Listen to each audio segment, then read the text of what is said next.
if you put God first in everything that you do, that you have faith in something greater than yourself, that you lean on God to guide you in your decision makings, your morals, you can't go wrong.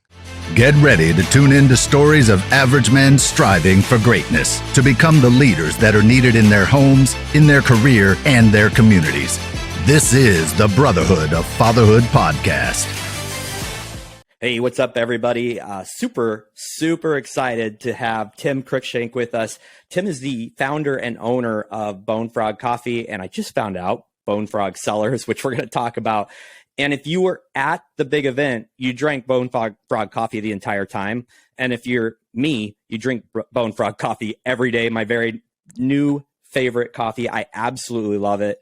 Welcome, Tim. Thank you for having me, Scott. Appreciate it. It's exciting to be here. Well, it's really exciting. I was telling, for you listeners, I was telling Tim right beforehand, I have the coffee like sitting, if you're sitting here on my desk at the ready, I have my coffee machine like there, and it's my favorite coffee by far. I had it every single morning at our event, obviously, and then I came home with a couple bags, and I've just been devouring it, and I love it. My son loves it. My 18-year-old son now is like, Dad, would you make me a pot of coffee? Awesome. So you guys are doing good work, man. Thank you so much. Yeah. So I really just kind of want to dive into a few things. I want to dive into kind of the I guess the origin story, if you will, kind of your story and the origin story of Bonefrog Coffee, because it's not just a coffee company. You know, it's a lot more. And going to your website, it's very clear, but I really want to hear the story from you, how it started, why it started, what your mission is. And now you got my brain just firing, talking about Bonefrog Cellars, and then the other bomb you dropped on me, which I know my listeners will be super excited about as well. So what's the story? Yeah. So, this started back in 2016. I was just retiring from the military after 25 years in the Navy and the SEAL teams and all that. And, the Navy has these really big kind of traditional retirements with dress uniforms, white gloves, crossed swords, all that stuff. And I was standing up there giving my retirement speech and looking out over this big auditorium of people, and there was people missing, my friends, my teammates. We at that point, I think we were at war for 16 years. And I lost a lot of friends. And I had this idea right in the middle of my retirement speech. And that evening, I went back and I talked to my wife. We were in a hotel at that point, getting ready to move. And I said, I have an idea to honor those guys' sacrifice. There's not a lot of people out there that are willing to raise their hand and say, hey, I would die for you and for our country and for our American way of life. And I go, I feel a calling to honor them. It really struck me, at that ceremony with the empty seats. And so the coffee and wine became vehicles to tell a story. We put the labels on these, on the coffee and the wine to tell a story about them and the teams, and to talk about the history and the tradition and heritage of the SEAL teams. And that's really where this started. Coffee, we get together for business meetings and things at coffee shops. We get together for big, dinners and things like that with a nice bottle of wine, and it's a conversation piece. Yeah. So that's something that really struck me when I was reading your website. It talked about like the fact that you sit around and you drink coffee together. And that's where stories start to like come alive, right? So like just building a coffee company, I don't think you just wave a magic wand and it happens. And I do know a little bit of this. You've shared it with me, but how did you even just get started? What was the process here, and who did you have on board? And like, how did you continue to keep, I'm also wanting to know the story of like how you run a business, but the mission is the main thing. Yeah. And so, I think for me, getting out of the military, I didn't know anything about coffee or wine. So the learning curve was very high. I was a military guy. but I drew on my experience from the teams. And, you know, even in the SEAL teams, you have to find what's called an SME, a subject matter expert, to help you with things, to learn. You know, you can't be good at everything. And I think we always need to challenge ourselves and push ourselves outside the comfort zone, right? And I was way outside my comfort zone on coffee and wine. And so I went and I found subject matter experts. And with the coffee, it took me a little while, but I found somebody named Dave Stewart. Dave Stewart was the original owner and founder of Seattle's Best Coffee. And he's been roasting for over 5 decades. And really, in this area, in the Seattle area, it was Dave Stewart and Howard Schultz that kind of battled it out in the 70s and 80s that created the entire world's coffee craze. It was these guys. And for me to be able to partner with somebody like that to teach me, mentor me, show me how to make coffee and create blends and all this kind of stuff is truly a blessing. I mean, it is a blessing from above to have him. And it was the same way with the wine. I found somebody that, you know, in the state of Washington, we're pushing to challenge Napa and become some of the best wines in the world. And I have one of the best winemakers here in the state, John Bookwalter, and he, same thing, jumped on board when he heard our message and what we were trying to do, and teaches, mentors, creates our wines. Really an amazing, patriotic, American-loving guy. And so that's how I got started. And I found these people, and they've been incredible mentors to me in helping us with these amazing products that I think represent our community really well. Yeah, I can't believe I didn't even know you had a wine brand. Like I had zero clue. I just always like honed in on the coffee. My friend Alex connected us, but he also was like, I love their coffee. And so that's just what I knew. And of course you were very gracious and sent us coffee for our event, which we all devoured every single morning and through the day. Really? I mean, the amount of coffee flowing with, 20 guys, who were very active was quite significant, and it was amazing. So did you start with coffee and then come into the wine market later, or was this kind of all at the same time? We like to joke around and say, why start one company during a global pandemic when you can start two? It's crazy to try to start these things simultaneously, but we did. And it's been really fun. And there's a lot of similarities between how grapes are grown and how coffee beans are grown. And it's kind of, it's fun. It's been a really fun journey figuring all this stuff out, but we make really good products. Yeah, you do. How did you, you found these two people, the coffee expert and the wine expert. What else does your team, being a newer company, really, how else is your team built up at this point? Because I know you sent John to do media at our event. He's an amazing human. I hope he comes to every event, whether he's doing Bonefrog or media or just coming as a man, because I want to be around that guy all the time. How did you kind of create your circle of people helping you through this? Very slowly and deliberately, we found people like John. John does all of our content, video and photography, and he's super creative, but they're all faith-based, solid guys of integrity and initiative and just salt of the earth human beings. And we've slowly put together this amazing team of people. We've got John on the eastern side of the state who, comes from a background in Hollywood with tremendous creative ability. We got a guy down in Texas that helps us with, art and graphics and that kind of stuff. And another buddy of mine, Mike Schindler, Navy veteran, author. He created his own movie. He does military nonprofit stuff. These are all guys that are at the top of their game. And we're slowly bringing them in and creating this just amazing team to get our messaging out to all of America. Wow. Your artist guy, or the guy that you have in Texas, John was showing me some of the work he'd done, like on a mug that's coming, and I'm like, where's my t-shirts? Where's my mug? Because I absolutely love the branding. Like, personally, I absolutely love that branding. I think it's so cool. And there's a lot of significance. If you're watching video, I'm holding it up. There's a lot of significance to the Bonefrog. So I think we should take a step back.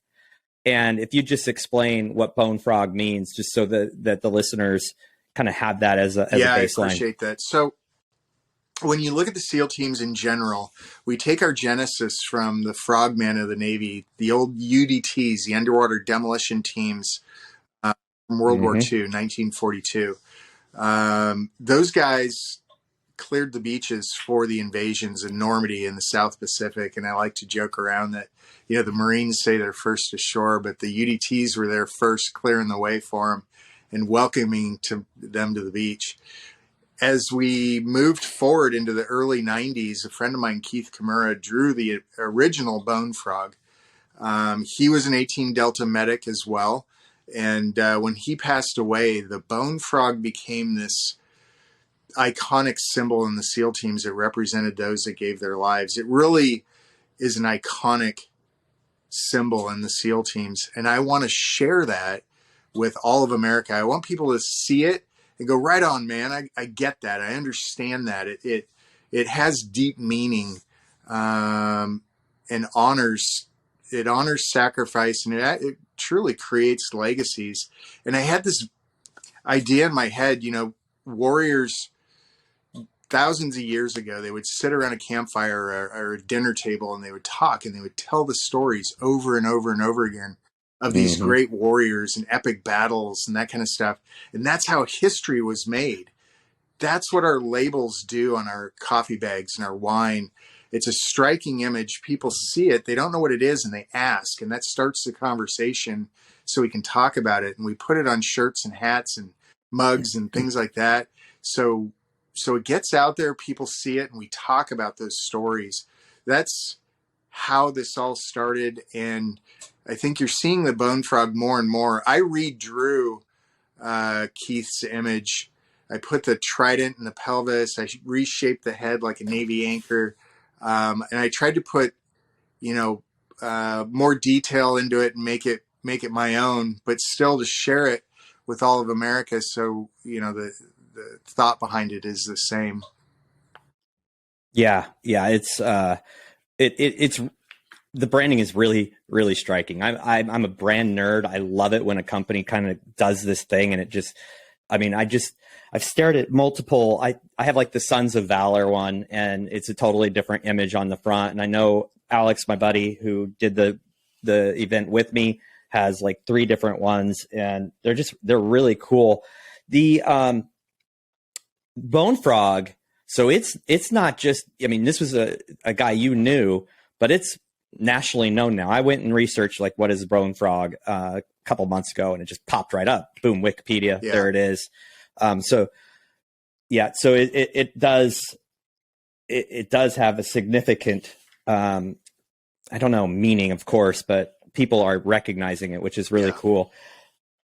Let's talk more about your team, because you said a few things that kind of struck me, and on your coffee, it says God, country, team. So obviously those are important things. And you said basically the guys you have in there, there was values that you were looking for. And I think this is a really good message for men or women who are thinking about building a business or want to start a business. A lot of people have entrepreneurial dreams, whether it's right for them or not is beside the point. But a lot of people have entrepreneurial dreams.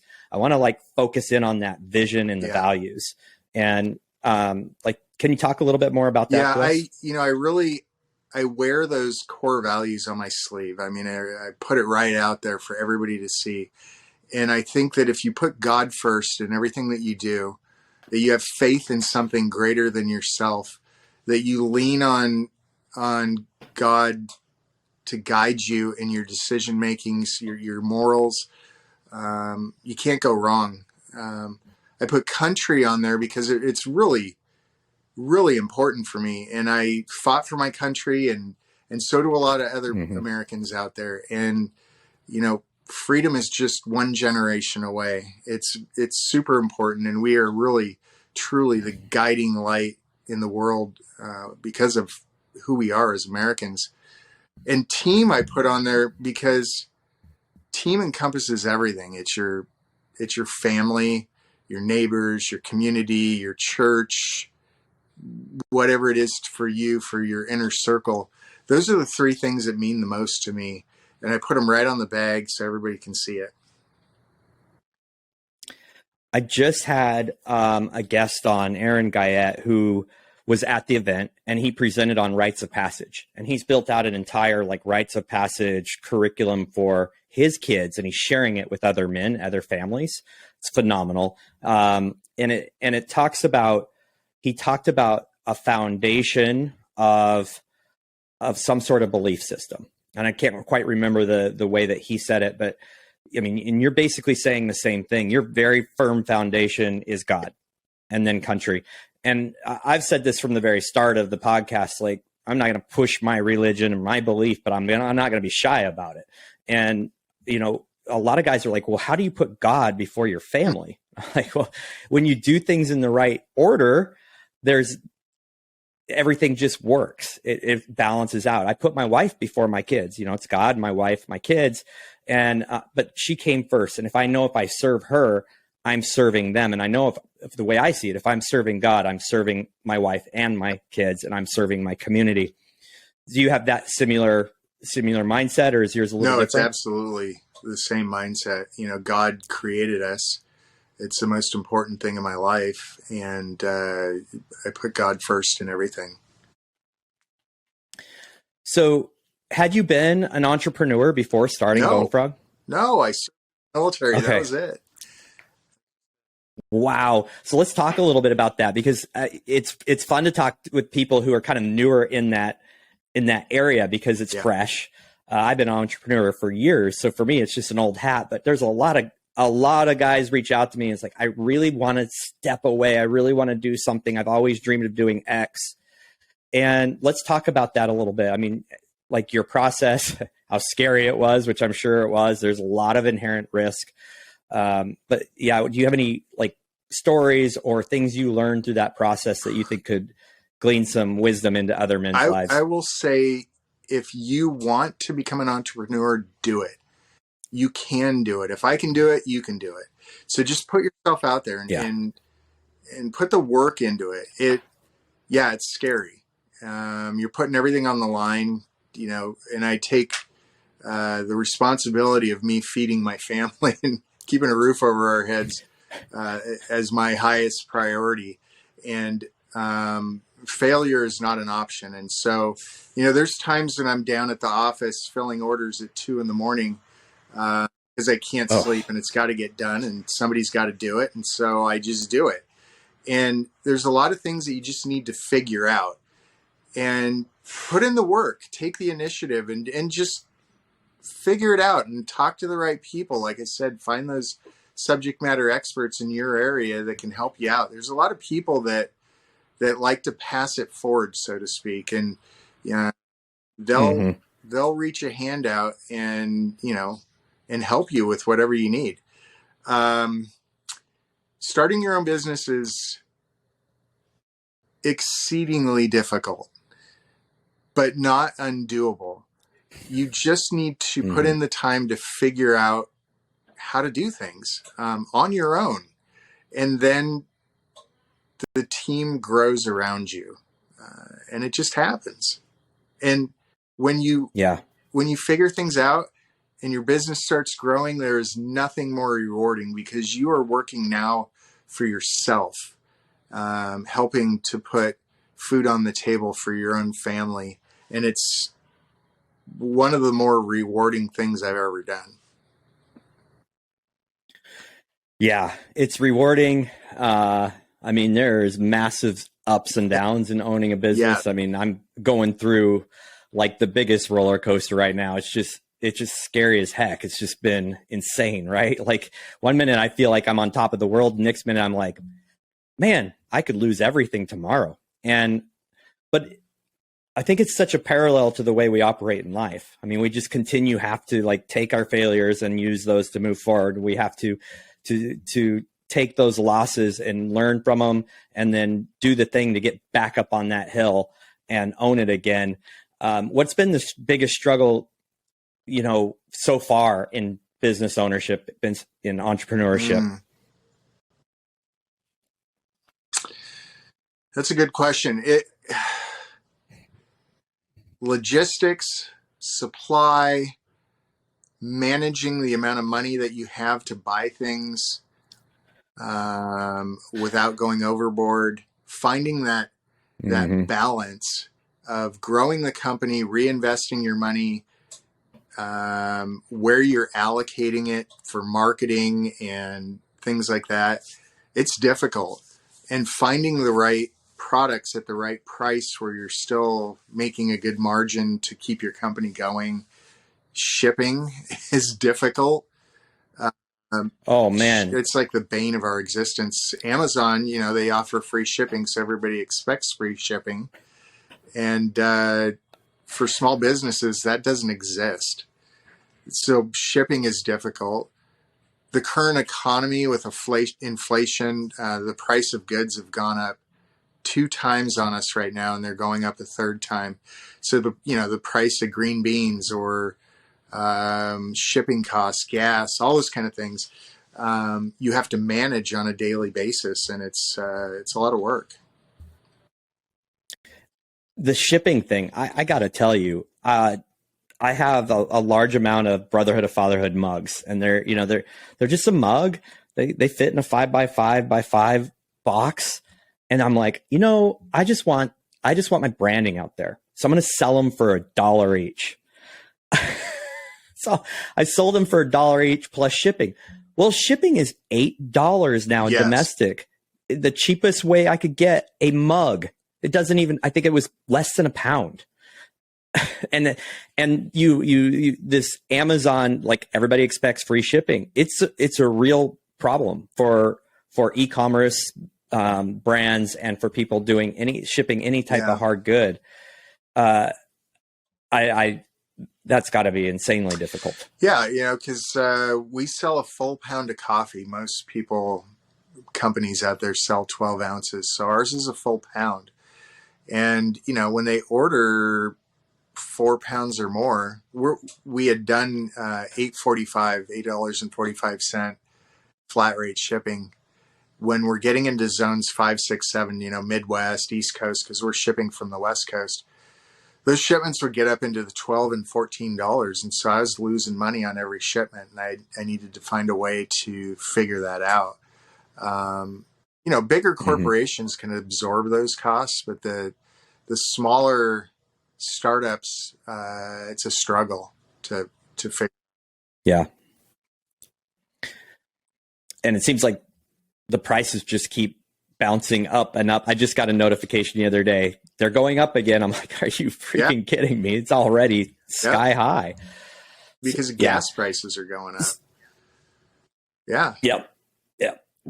Let's talk let's go a little deeper. Let's talk about leadership, because at the helm of every business, it kind of rises and falls on the leadership. And then you were in the military for many years, and I'm sure leadership is everything. And speaking to men, in all walks of life, fathers, maybe they're employees, maybe they're employers. My belief is that every man must take a leadership role. That's an incredibly important thing to do. Is you got to take a leadership role in your family, guide, lead, protect. All of those things are so incredibly important. So what are some of your favorite or top leadership, maybe principles that you think every man should absolutely plant his flag in the ground with? So I'm kind of sideswiping. I didn't prepare you, so sorry. I think the military prepares you for all kinds of stuff when you get out. So I started out junior enlisted, and I worked my way up. Did 11 years enlisted, and then I got a commission, retired as a lieutenant commander. And so I got to lead in a bunch of different capacities, and retired as a commanding officer, an officer in charge of a lot of people. And so I learned a lot during that. Can I tell one quick story? I think people like. Okay. Please. So yes. In Buds, they put you through this this evolution with the telephone poles. You know, a lot of people have heard about that, but they have this one in particular that I always think of because it just struck me during this, how important this leadership lesson was. You have to take a telephone pole, and your boat crew lays on the ground. You're all wet and sandy, and you put your feet on the telephone pole and have to push it up a 20-foot soft sand berm together. Well, inevitably, you'd get it halfway up, and the log would start tipping on one side, and everybody'd slide back down to the bottom, right? I think these are great analogies of life in general, starting a business, you know, all these kind of things. Well, what ends up happening when you slide to the bottom, everybody's wet and sandy and tired and cold and pissed off and yelling at each other and blaming each other, right? For the failure. The instructor doesn't care, and with a bullhorn just puts you back under the log. Well, each time they'll put a different person in charge. It could be an officer, it could be a junior enlisted, and you do it again and do it again until you get the log to the top. It could be on the second try, or it could be all day, and they don't care. You'll just keep doing it until you get the log to the top. What you learn in that experience is it doesn't matter what your rank is, because sometimes it's a junior enlisted that's able to guide the men to get the log to the top. And in a SEAL team, we all need to be able to lead, because you never know if the platoon leader goes down, the next person needs to be able to step in, take charge at any level within the platoon, whether you're an E3 or an O3, right? Those lessons and experiences stuck with me, that it's not your fault. Everybody can lead. You need to cultivate that leadership and try. And inevitably, you're going to find yourself in positions in the civilian world, in your job, in your business, where people are yelling and screaming and there's stress and people are pointing the fingers. And you just need to be calm and lead. And one of my bags is called the Zen Frog. And the Zen Frog is a mindset. That mindset is contagious, right? They teach us in a number of different scenarios to just be calm in the midst of chaos. And calmness and that mindset and the confidence is contagious amongst everybody around you. And they'll follow you. Be clear and concise in what you're saying and doing, in your communication and in your judgment. Yeah, that's good. That's good. I have a bag of the Zen Frog. That's my next one to crack open. But that's a real, now I love these stories and how they tie to like the art on your bag. I mean, it's like everything is tied together. You've done it so thoughtfully, but that is such an incredible lesson. I love that. What do you, what do you see as the future? I know you have some you give back. That's part of the deal. So I'd love for you to kind of share, you know, what happens, what your focus is in that area, and what are your goals with this? Yeah. So our thought, you know, in creating this was to honor the fallen, to create legacies, to never stop saying their names. And with this, you know, with each sale, a portion of the proceeds is given back to the foundations that support the wives and the kids who've lost their fathers. We give back to the disabled veterans and to a number of different foundations that help support the community. My hope is that we can get big enough. I always say the bigger we get, the more we can give, and to grow within the Department of Defense and support all services and all communities. we're starting right now with the SEAL teams, but we want to grow, get bigger, and help everybody. And I think it's about giving back. For me, it's honoring my teammates, honoring their families, the community, and giving back in a meaningful way that I feel like I'm still serving now that I'm retired and out of the military. Yeah, that's really cool. Is there specific organizations you give to, and do you vet those? I mean, a lot of people ask these questions, they've heard all the stories, which are probably exaggerated, but how do you as a team decide what, who, where, when? Because I'm sure it could go a million different directions. So we specifically give back to the Navy SEAL Foundation, the Navy SEALs Fund, and the SEAL Veterans Foundation. Then we also support a lot of different events, like your event. We just did one over the weekend called Salmon for Soldiers. They had 600 veterans show up in Everett, Washington. We were there at midnight making, God, I can't even remember how many gallons of coffee that we started serving to these veterans at 4 a.m. And they loved it, and they were going nuts. And they got on the boats to go fishing at 5:30, and the fish were running. They're pulling cohos in. They're jumping in the boat. And a lot of guys are coming back at 8, 9 a.m. already limited out. It was fantastic.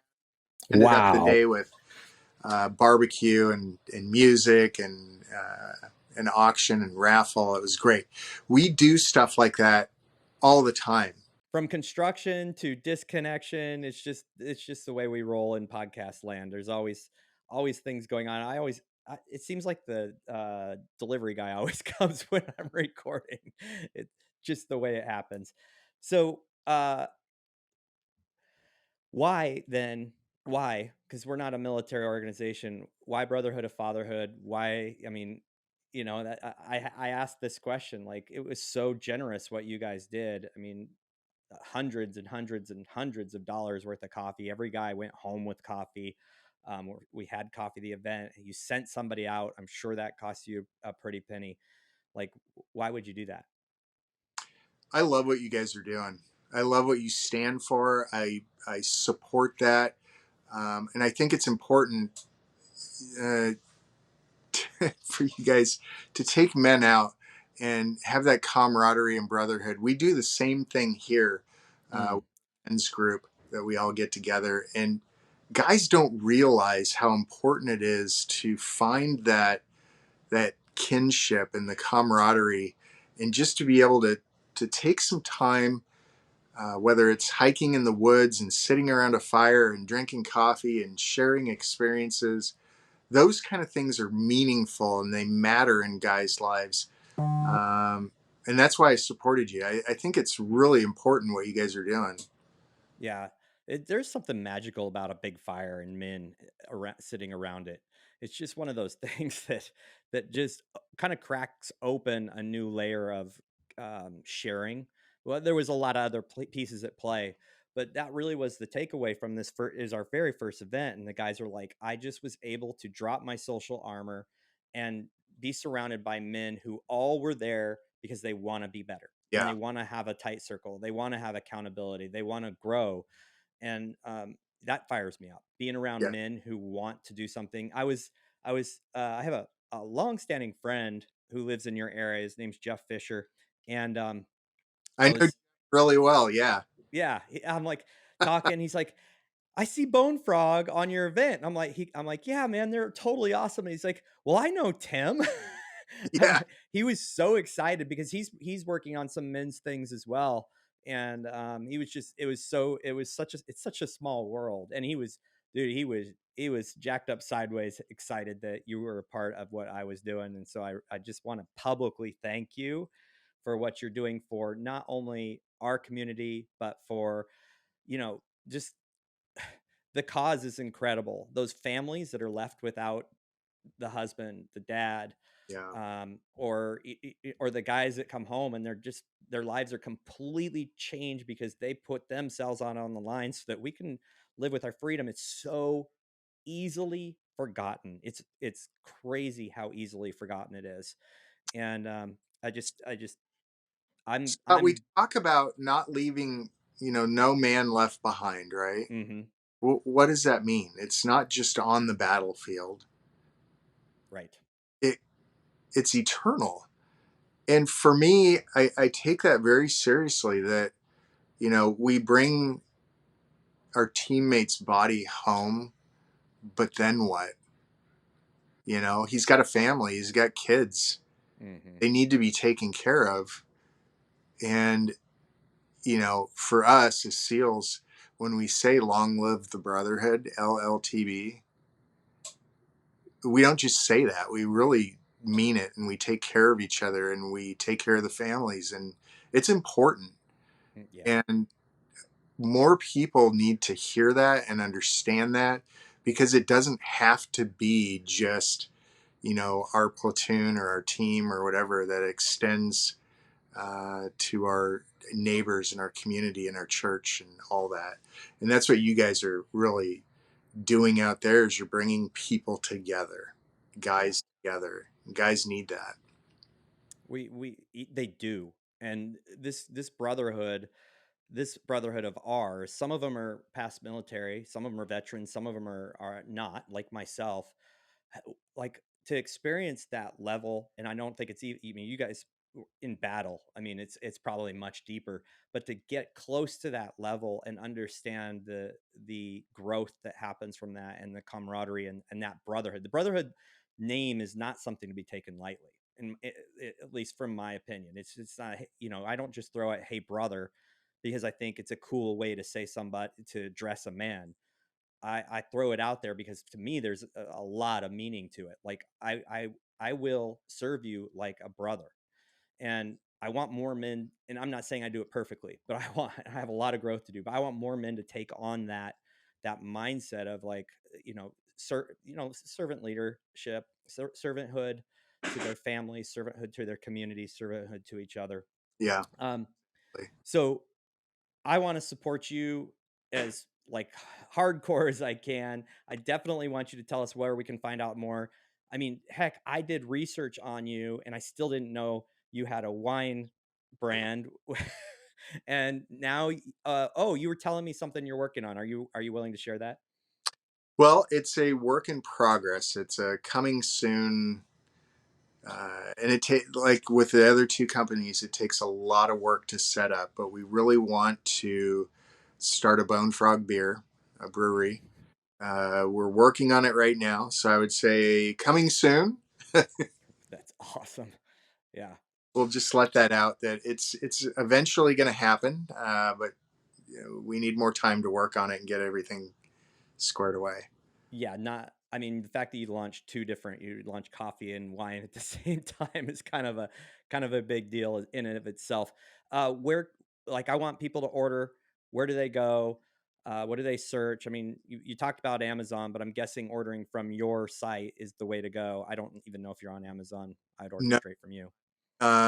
So you order from our site at bonefrog-coffee.com. We Okay. wrote to order. And that's the reason why we don't use Amazon, because it'll sit on a shelf. We want your coffee to arrive to you within a day or two of it being roasted. Oh, awesome.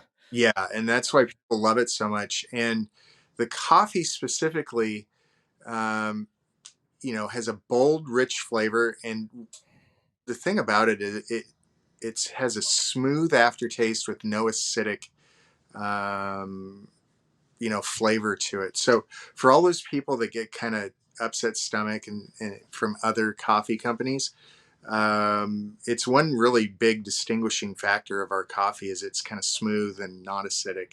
So it's really, really good. The wine, you find that at Bonefrog Cellars with a C, Cellars. And the same kind of thing. You order it and we ship it directly to your doorstep.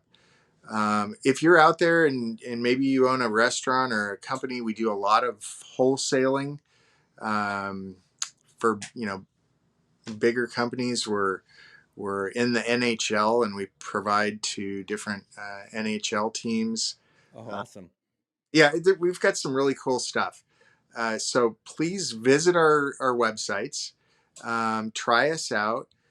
We'd love for you to subscribe and be part of the team, and you get a discount that way when you subscribe. But give us a shot, and we'd love to send you our products. Yeah, Check. that's awesome. I have a story just to wrap this up with a bow. I've been drinking Bonefrog coffee, since John dropped it on the like literally on the table. Here you go. We brewed it up and drank it the entire event. On the last day, after everybody had gone home, there was just a few of us left, and I had my coffee. But then we went to a to a coffee shop, like a hoity-toity coffee shop in Montana, and I ordered a cup of coffee, and I was like, this is gross. And it's exactly for the reasons you're talking about. There was an aftertaste, it was acidic, and I did not feel good the next hour. Like, it upset my stomach. And it was literally that moment, because I was sitting at a table with two other guys. I'm like, this stuff is pure crap compared to what we've been drinking. And they're like, yeah. And so it was like it was kind of a funny aha moment, because it's easy just to drink coffee and, go about your day. And like, that was a good cup of coffee. But when I had that stark like differentiation, and then I came home and did the same thing. I was like, I'm going to finish this bag, a very, very, very popular brand. I'm going to finish this bag before I jump into my bag of Bonefrog. And I was like, I just threw it away. Yeah, And I'm not lying. This is not just puffing you up. It is yeah. that good, and I love it. And so now my son, like I said, my son's like asking me almost every day, can I get some, because the coffee maker's in my office. We hear that, So Scott, and I appreciate you saying that. But we hear it a lot, and like the event that we did over the weekend, we made just gallons of it, and we eventually ran out. I think at like 4 p.m, and people were upset. They're like, "Oh my God, the coffee's gone! of And course. it ran Yeah. out.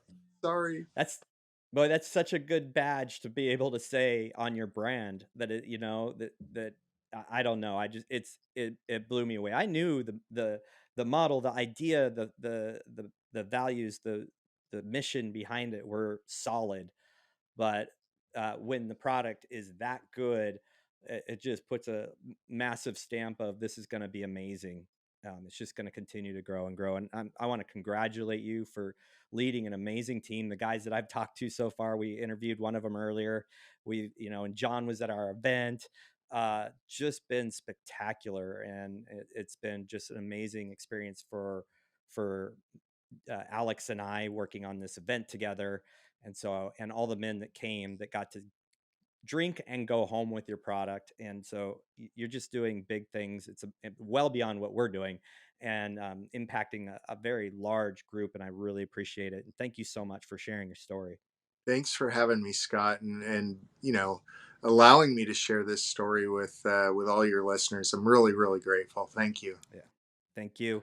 Hey, everybody, just like literally just stop, go to the, bonefrog-coffee.com or Bonefrog Cellars. If you're a wine drinker, just give it a try. I promise. I put my stamp on it. It's amazing. I drink it out of my Brotherhood mug, of course, but it is incredibly, incredibly good, and you'll be supporting an amazing company with an amazing cause. And if you have not subscribed to this podcast, do it, because it helps get the message out about the Brotherhood. It helps men learn more. It helps guys like Tim continue to build their mission. And this is, we got to be in this together. So hit that subscribe button, share it with your buddies. And thank you so much for being a valued listener. Awesome. Thank you.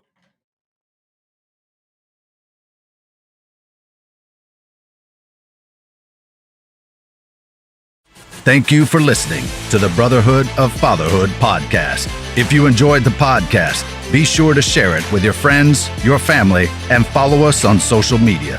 If you are a father, make sure you join our Facebook group, the Brotherhood of Fatherhood. Hit the subscribe button and tune in next time for more podcasts from the Brotherhood of Fatherhood.